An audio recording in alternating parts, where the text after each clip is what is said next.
So the New York Times wrote an article that, kind of defends lying for wartime propaganda. So let me show you the tweet here.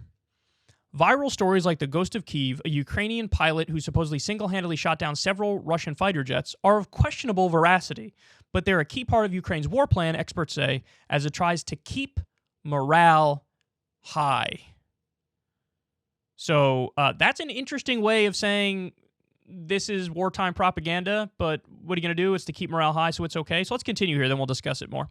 Just days into the Russian invasion of Ukraine, a pilot with a mysterious nickname was quickly becoming the conflict's first wartime hero, named the Ghost of Kyiv. The ace fighter had apparently single-handedly shot down several Russian fighter jets. The story was shared by the official Ukraine Twitter account on Sunday in a thrilling montage video set to thumping music, showing the fighter swooping through the Ukrainian skies as enemy planes exploded around him. The Security Service of Ukraine, the country's main security agency, also relayed the tale on its official Telegram channel, which has over 700,000 subscribers.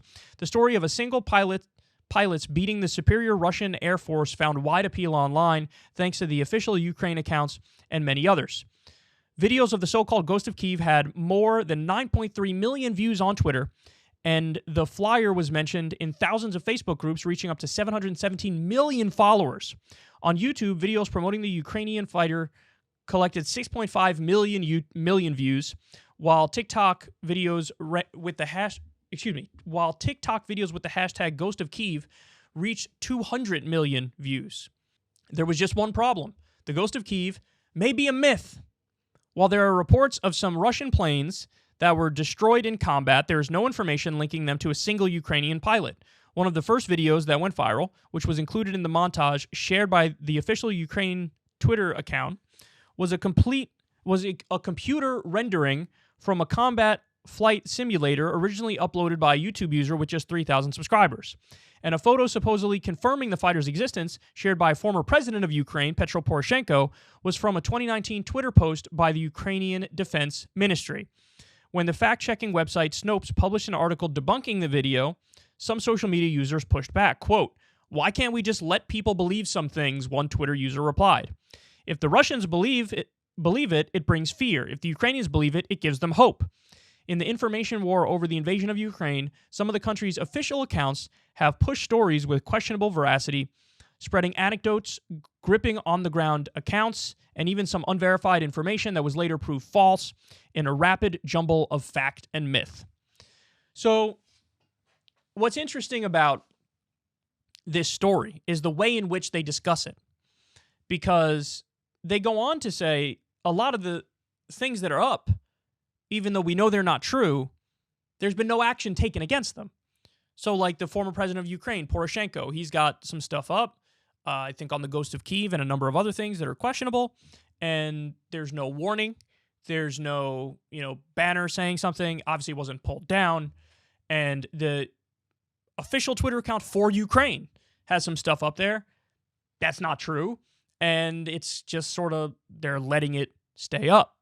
And we've covered, I told you guys, there were a number of stories that I saw that I was like, I don't know, man, I'm not touching that because something feels fishy about it. And in the middle of a war, if something feels a little bit fishy, it's because it is.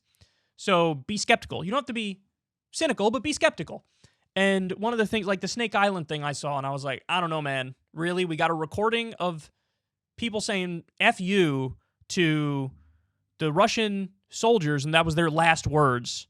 Well, like, how did we get the recording if that was their last word? Wasn't that stuff blown up where they recorded it? And it seemed too much like a movie, and it was released, and it went massively viral. And I was like, I don't know, man, something doesn't feel right about that. The Ghost of Kyiv, same thing, I didn't touch with a 10-foot pole. So I was like, I don't know, something doesn't feel right about that. Even the stories of like, Zelensky survived 3 assassination attempts in a couple days or whatever. Even that, I shared it with you guys, but I told you, massive grain of salt. It's very possible this is not true, and this is wartime propaganda. And understand something. I'm not saying this to only go after the Ukrainians for their wartime propaganda, because the entire Russian invasion is based on propaganda. It's based on this absurd idea that everything Vladimir Putin is doing is defensive by definition. Everything he's doing is defensive by definition. Who, me, bro? I'm just going into Ukraine because I want to denazify the country, dog. And because NATO expanded to my border, and so I'm under threat. So I have to do an offensive invasion to stop their invasion. Well, I would never have expanded NATO in the first place, but they weren't going to attack you, Vladimir Putin. You have nuclear weapons. They would have had a death wish if they attacked you first. So they weren't actually a threat, even though it could be perceived that their expansion was a threat. But his idea of, like, I'm just denazifying the country, that's all wartime propaganda. There was a tweet the other day that went viral because everybody was laughing at it, of like 13-year-old Chinese laptops that had like stickers on it saying property of NATO, that they were trying to say, see, Ukraine is working with NATO. Ukraine is secretly in NATO. Like, there's, in the fog of war, there is an endless amount of propaganda, wartime propaganda, to build up narratives for both sides of the fight. And like here, again, even the videos that are coming out now that they say, hey, these are Russian soldiers, and they're expressing regret for even doing the invasion in the first place. They're captured Russian soldiers, and the Ukrainians record them basically saying, look, I'm sorry, I didn't want to do this. We were sort of forced to do this, et cetera, et cetera. Even those, I mean, it violates the Geneva Convention to post those things in the first place, okay? You can't, like, record prisoners of war. But also, I don't even know if I believe them, or maybe some of them are real, but many of them could just not be real. Why? Because there's a war going on, and there's pro-Ukrainian propaganda on the Ukraine side and pro-Russian propaganda on the Russian side. And my favorite thing is people who are massively on top of the propaganda for one side, but then for the other side, it's like total pass. I'll believe literally anything the side that I like says. And I've seen it cut both directions. I've seen some lefties who have gone super goofy, where it's like they genuinely believe Putin is like 100% defensive, even though he's the one who invaded the sovereign country. And I've seen people on the Ukraine side immediately fall for like the Ghost of Kyiv stuff and the Snake Island stuff, and just no critical thinking. Again, guys, rely on your own mind and your own instincts. And if you see something that seems a little fishy, it's probably because it is fishy. But again, to get back to the main conversation here, because this is really important, the way they talk about it, because the West is aligning with Ukraine, which, by the way, I don't want Ukraine to get invaded, so in a sense, I'm aligning as well, right? The way they talk about it is very, like, matter of fact, and very like, well, they've got to keep morale high. But it's like, hold on, you guys say, we have to stop the disinformation, we have to stop the misinformation. If you're lying, they want more banning, more deplatforming, more censorship, more regulation. And now all of a sudden, because it's the side of the war that they agree with, they're like, they're just doing it to keep morale high. And this is part of a war. What are you going to do? So then you're admitting you only deploy the quote-unquote fact-checkers, and you only deploy the various forms of regulation that you have when you don't agree with the target. You're admitting that. That's what this is. And look, again, my response to this isn't, you should objectively crack down on both sides, and whenever somebody says something that's not true, take it down. My position is, you got to let it all go. You got to let it all go. And are there going to be plenty of people who are duped by various propaganda things? Of course. But you're never going to live in a propaganda-free world. And any attempt to get rid of the propaganda is going to be a worse problem than the propaganda itself, because then you just have an authoritarian ministry of truth that bans anything that's even slightly fishy, or just bans anything that doesn't fit their own narrative at the Ministry of Truth.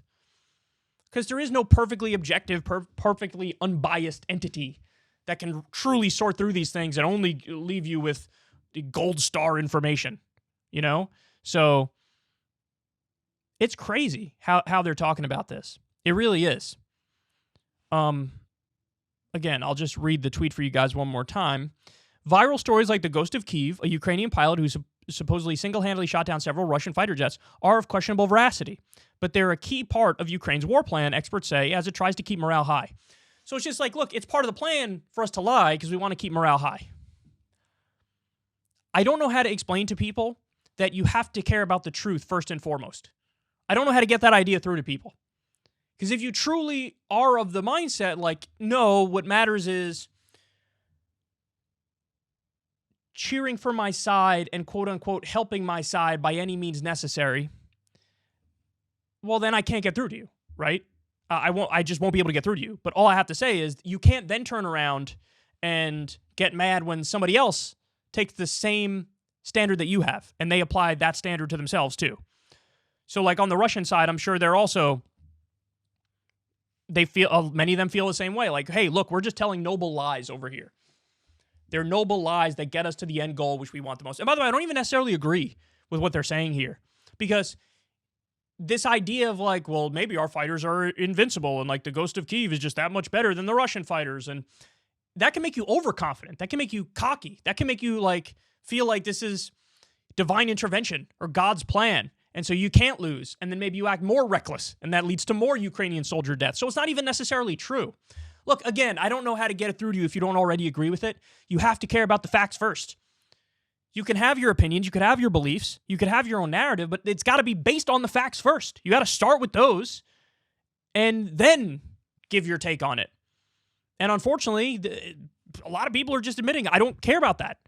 I don't care about that. It does, like, it's not about that to me. It's not about the truth first and foremost. Well, okay. Well, at least we know. At least we know if that's your viewpoint. At least we know. But I'll tell you, that certainly is my point of view. It has to be about the facts first. And this is yet another example that shows the limits of quote-unquote fact-checking. This idea that like, oh, they're just doing the best they can and just trying to remove the most egregious claims or whatever. It's like, no, not really, because we have plenty of egregious claims here that weren't touched. That weren't touched because it's nominally on the side that the West agrees with more. Now, if it's an official enemy nation, they'll ban it and they'll rip those statements to shreds if it's not true. But for our allies or for us, we effectively get a pass because we think you mean well. And if you mean well, then you have a little more leeway to play with the truth, and that's acceptable because your intentions matter more than anything else. Again, for the love of God, please shake that mindset, guys. Care about the facts first, and then you can give your opinion and your take or whatever. But if you're not putting the facts first, I mean, it's the slippery slope in the world to having all sorts of idiotic beliefs because you're not basing it on real world things. And that's a bad road to go down. Hey, y'all, do me a favor and like and subscribe. It helps out big time in the algorithm. Click the bell as well for notifications when videos drop, and watch that video on screen right now. You know you want to.